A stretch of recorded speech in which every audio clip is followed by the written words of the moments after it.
Hey guys, welcome back to Behind the Plinth, our new podcast here at Vector Health.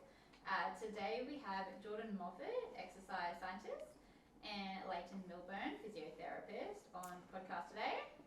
Topic-wise, I'm just going to hand it straight over to Geordie, and they're going to take us through it. All right, so the first topic of today is going to be around the relationship between the physio and the strength and conditioning coach. So obviously if someone is coming in with an injury and we're looking to get them in one of our emerging athlete programs, first of all, they're going to start off with the physio. So Leighton's going to take us through a little bit of the approach that they're going to take so they can get out into the gym. Yeah, so when anyone presents to a physio, normally we take care of that first 12 weeks, unless it's something that's ongoing for them.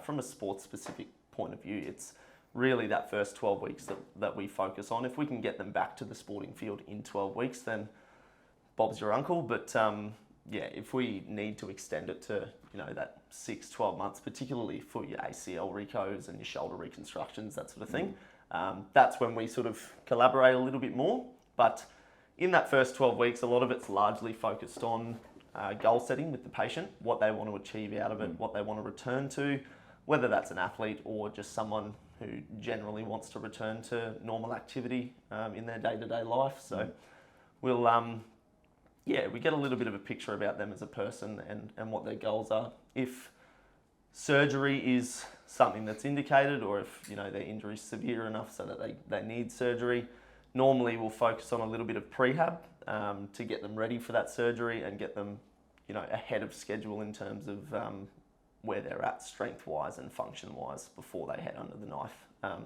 If it's conservative, then we'll generally focus on preserving it for the first couple of weeks, trying to prioritise mobility, things like pain management, swelling, controlling their symptoms essentially. Then once we progress from there, gets into a little bit more of the strength side, which is when S&Cs come in.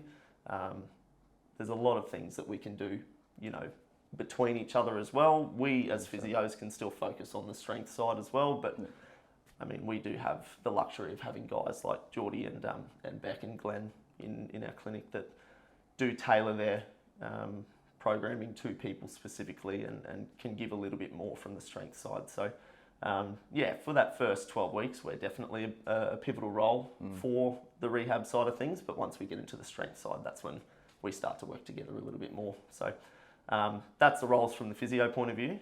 What about S&C, Geordie? So Yes. once you get past that 12-week mark, what are you sort of looking at particularly? Yeah, 100%. So after that real, activation phase, isolation phase, we're looking to get a little bit more integrative. So using our hierarchy of flexibility, stability, strength, power, knowing where the patient athlete is at, where do they need to start at. And then looking into their sport qualities, what are their biomotor abilities, what do they need? Is it strength, power, speed?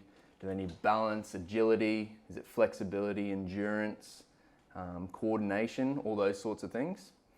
And then just making sure they can dominate more so the primal movement patterns like a squat, push, pull, lunge, twist, running patterns, all specific to the certain joint angles that they're going to be exposed to in their sport. All about force absorption, how well can they absorb force, how well can they produce force and change of direction, all qualities that are needed in terms of the court, field-based athlete, all take into account. And every athlete's different, everyone's coming in at a different age, whether they're 10, 17, it's all going to be all different, but all the same in a sense. Yeah, that's right. And you guys are probably more from that force, specific with the data, the biomechanics side of things. Physios, I know we tend to do a little bit more in the treatment room, things to manage symptoms, little, basic strength and conditioning programs to help manage symptoms and things like that. But Geordie, you probably do a little bit more with, the specifics and the real functional tasks that are involved with return to sport and things like that. Yeah, 100%. We have the beauty of the force decks. I myself, I'm more of a visual person. I do like having the data there because it's giving me and also the athlete feedback straight away, like looking at this, you've got symmetries from left to right, you're heavier on your right leg, that's maybe why you're compensating on that right knee, or just gives instant feedback. But yeah, still a very big fan of just athlete in front of me knowing what body position is in. But yeah, 100% definitely both have their pros and cons. Yeah, and I mean, you touched on forced X, like that's just more of a, for a patient, that's more like an education thing, showing them what they're doing.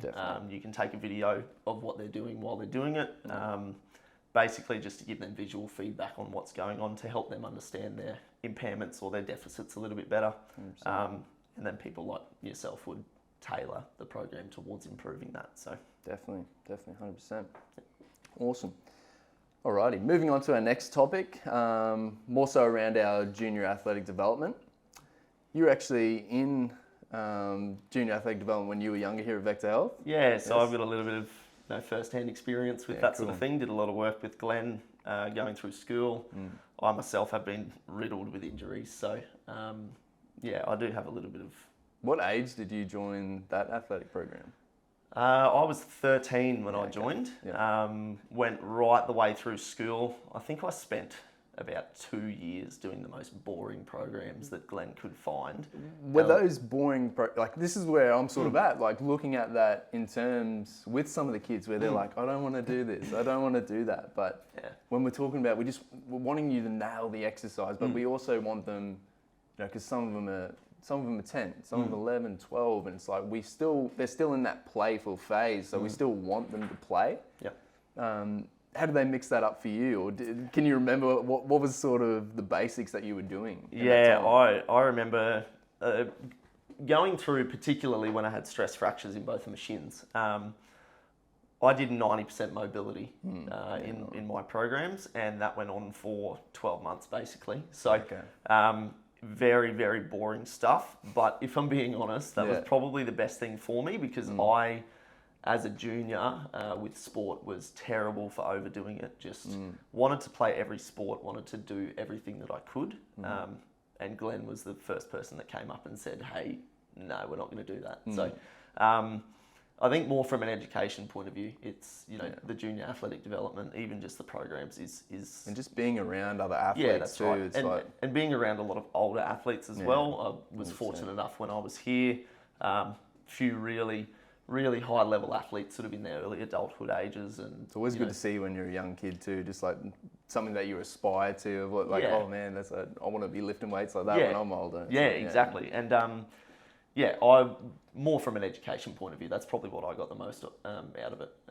Is that education and just learning that, you know, it's not the end of the world that you're not playing sport when you want to play sport and you're injured.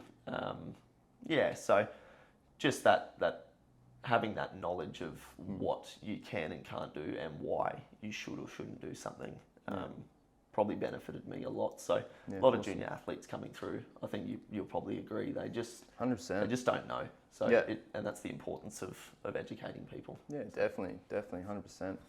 Right, so with that in mind, Geordie, you know, from an S&C point of view, because you've probably got a lot more knowledge than I would about this, particularly for juniors, how would you sort of go about changing and prioritising different things during your strength and conditioning program for someone that was, for example, 10 years old, 14 years old, 17 years old? Yeah, 100%. So 10 years old is probably like the youngest sort of athletes that we have coming in through here at Vector Health. At that age, it's really about, they're still wanting to play. They should be still outside at that point. You know, they're running around, playing with the ball. They're on the monkey bars. It's all about games, but it's about the basic motor skills too. We're trying to still nail the catch, throw, the jump, the land, the hop, repetition on repetition. So we're still wanting them to nail body weight exercises. So we want them doing their push-ups, pull-ups, basic core exercises, able to stiffen the body because they're coming in, they're all pretty floppy and we still want to keep that flexible, that movement, because most sports we still want that. We don't want to be too stiff because a lot of people can be too stiff. But yeah, around that 10 to even 13 age, it's really around just basic motor skills, jump, land, body weight dominance, really going off the ASCA principles of push-ups, pull-ups, variations around those, and just trying to give them as much of a movement library as we possibly can. Yep. And then you'd probably move into more of that 14 to 17 years old where you're looking at more loaded patterns. You can look at energy systems then of like what position they might be playing in sport, where we can tailor that to. Are they only spending 10 minutes on the field and coming off? Are they a front rower or are they a fullback? All right, what do they need to do in that time? And then as they start to progress, we look to play with more things like barbell variations, all the things that they're looking at, all the older athletes doing, and Jordan, when can I go do that? And it's there's time. There's a time and a place. And it's a hard thing as a kid when you see older people doing that, and you want to do it. You really want to get into doing that sort of stuff, but from a development point of view, I think you'll probably agree. And it's like, I'd love to chuck you under the bar, buddy, but it's just like there's a time and a place. And I seen a cool little statement just before, but like about repetitions. It's so for a new motor engram, a new movement pattern, it takes approximately 300 to 500 repetitions to physically nail the exercise. So for all the kids out there wondering why we're giving them reps and reps on exercises, that's why. Of really basic stuff too. 100%. Like a push-up, that's, a push-up's probably the most basic variation you can get into that simulates a bench press. Yeah, definitely though. But it's just like being able to dominate that own body weight. It gives you that sense of just like, okay, I feel a little bit more in control. Yeah. And then I've seen another cool little statement. So this one actually hit me pretty hard. It's like a faulty motor engram takes around 3,000 to 5,000 repetitions to unravel that and bring it back into where we actually want it to be. So when you say faulty motor engram, are you talking more, patterns of movement, technique, that sort of thing? 100%. So if we're looking at the lunge and we're getting a little bit of a hip drop or the knees caving in, it's like, okay, they're just doing that over and over and just rushing through their reps. And like, I'm finished my program, Jordan. It's like, that's where we get a little bit more detail. It's like, okay, show me those reps again. It's like, okay, that's not where we want you to be. So we need you to slow that down a little bit more, using a little bit more tempos, maybe less load. Maybe a little variation. Maybe that lunge wasn't for them. Maybe they needed to step up at that time or something like that. And that would mean, 3,000 to 5,000 reps of good quality stuff 100%. As well. Like, obviously you don't want to train poor motor patterns, so that would have to be, to the T. 100%. Really it's good like technique with that sort of thing. But what we're seeing in the gym, it's like it's probably going to correlate over to the field then too. So it's like we want as much quality in the gym as we possibly can. So then they can take that and it's like, we're not here to teach them how to play rugby league or how to play netball or how to swim. It's like they're coming here because they already know how to do that. We're just trying to promote that a little bit more. And, the worst thing would be sending them out of here a worse athlete than what they came in. So but I mean, that ties into injury prevention as well. Like 100%. You don't want to train poor motor patterns. You want to get the best out of what you're doing. And, that does come down to injury management and prevention as well. So definitely, keeping someone on the field is the hard part. Getting them back to the field, from a physio point of view, is the easy stuff.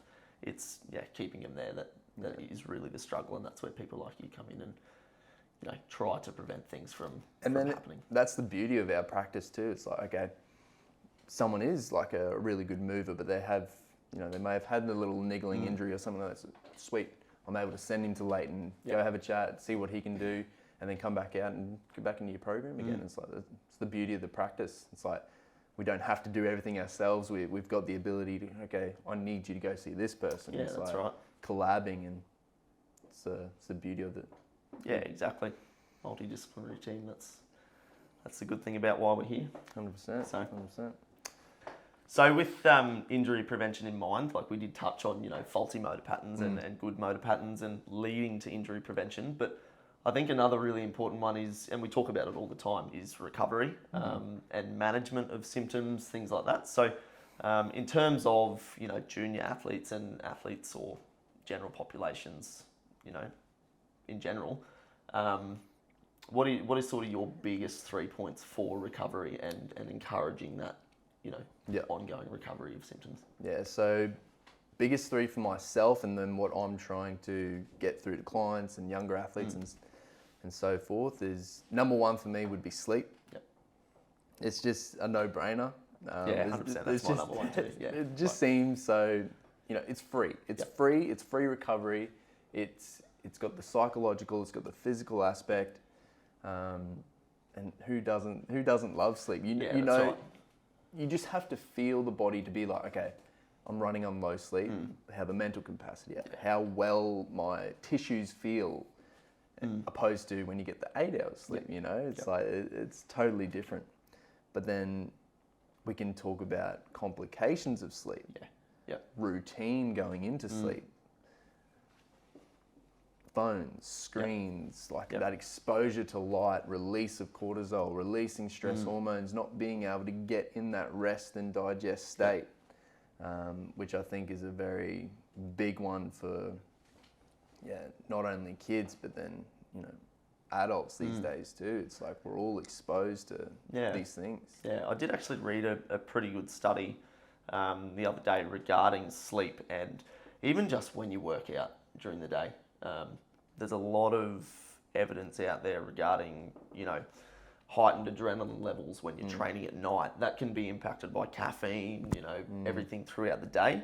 And routine of sleep as well. If you're not going to bed at the same time every night, you're not going to get the same quality of sleep as you would, even if you got that same duration of sleep. It's not going to be the same quality. Sleep-wake cycles, waking up at the same times, going to bed the same time. And it's something you really have to be conscious of. It's like you can get caught just, watching something on Netflix or something. Yeah, that's right. Man, it's 11 o'clock. It's like, you really got to, where your values are in terms of, okay, I'm going to train tomorrow. I need to be in bed by, I need to be asleep by 10 or something. Yeah, that's right. It's having those values around that. What would be your number two? Number two for me, mate, would be nutrition. Nutrition would be definitely number two. Especially just around, I think about inflammation around the body and how well that can function with muscle, bone, nervous system, everything along that with fascia. It's like if you're eating something that is causing bloating, a skin breakout, reflux, anything like that is, to me, is shutting down the abdominal wall. That is inhibiting something.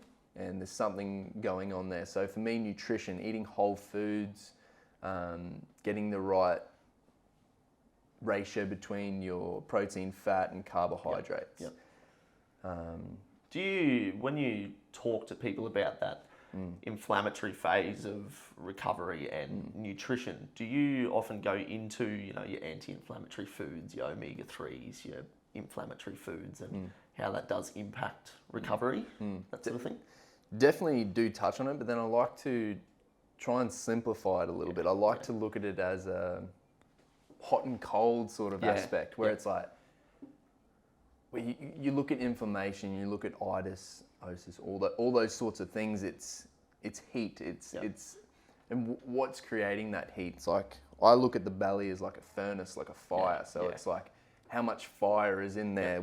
How dry is the tissue? It's like, I'm looking at, okay, how do we cool down the body? It's like we've got to feed the cells what they need to actually provide information and energy in the body, which actually comes into my third point of number three, big one for recovery would be hydration.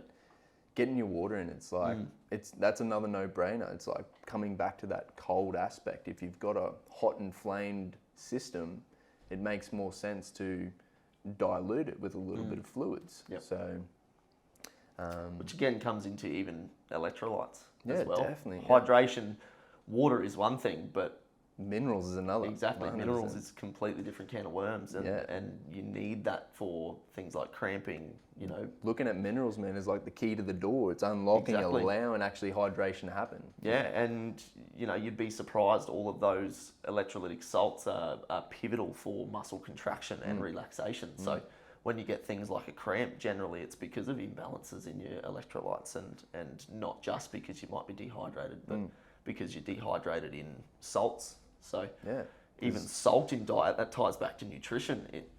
A good amount of salts and electrolytes in your diet is great for recovery as well. Definitely, like water's one thing, and like that's the first thing for clients is like just getting your intake up, just knowing how much water you need to be drinking. Yep. Okay, cool, you're doing that. Now let's think of just more bang for your buck. Thinking about your minerals, adding your salts into your water, just unlocking that little door so we can actually feed the cells of what they need. But then, you can look at more things into water quality too if you want to go a little bit deeper into that. But it's intake, it's minerals, it's allowing those processes to happen so we can benefit from our recovery. Yeah, exactly. Yeah, mate, I think you've hit the nail on the head. Like sleep, nutrition, definitely. Hydration, definitely number 3. I think starting to come into the light now, there's probably a close fourth in temperature change, and you talk about cooling down the body. 100%. Things like ice baths, cold showers, that sort of thing, that can really manipulate metabolism, can manipulate that vasoconstriction and dilation of your blood vessels, and therefore impact, new blood coming to muscles and things like that. We talk about inflammation with,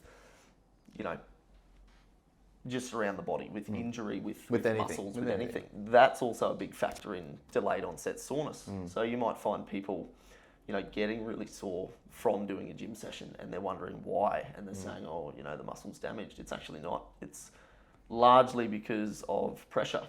So when you work out, when you fatigue a muscle, you get this build-up of inflammation, which we touched on before, and it's not necessarily pain that's causing that soreness. It's pressure, because we have a lot of pressure receptors in muscles, and all of that fluid build-up just puts alarm bells in your muscles because there's that much pressure going on. So again, that's a massive thing, and heat and cold can really impact the amount of inflammation that you get in the muscle, and therefore impact that soreness that you get. So, and we're always looking for stimulation. We're looking for the coffee. We're looking for the hot food. We're looking for the phones, whatever. It's phones are heat as well. It's like you hold your phone long enough, and it's got a bit of heat in it. Yeah, that's right. And then all we've got to do is probably take a cold shower, mate, and that might fix a lot of things. Well, that's exactly right. Hot and cold impacts everything. We can talk about this for 2 hours, based on all the different effects that it has on muscles, your hormones, your metabolism, everything. We don't have 2 hours to talk, but there's so much that we can grasp on, and maybe we will grasp on it in another podcast episode. That's something that we can definitely talk about if the viewers want us to do that. But so 3 big ones: sleep, nutrition, hydration, and a 4th one, possibly temperature change. Yeah, I think temperature is probably a big one that's coming into light now. Finding the fine balance between hot and cold. And yeah, that's right. Yeah. Heat produces inflammation, and cold is known to help reduce inflammation. More from a pain controlling point of view, we would prescribe that. But for recovery, definitely, it's a big thing for that vasoconstriction, which in turn reduces the amount of collecting and pooling of blood in an injury site or in a muscle after activity. So lovely. Yeah, it's a big can of worms. Love that. Awesome. Easy. Thank you very much, guys. Cheers, guys. We'll see you next time.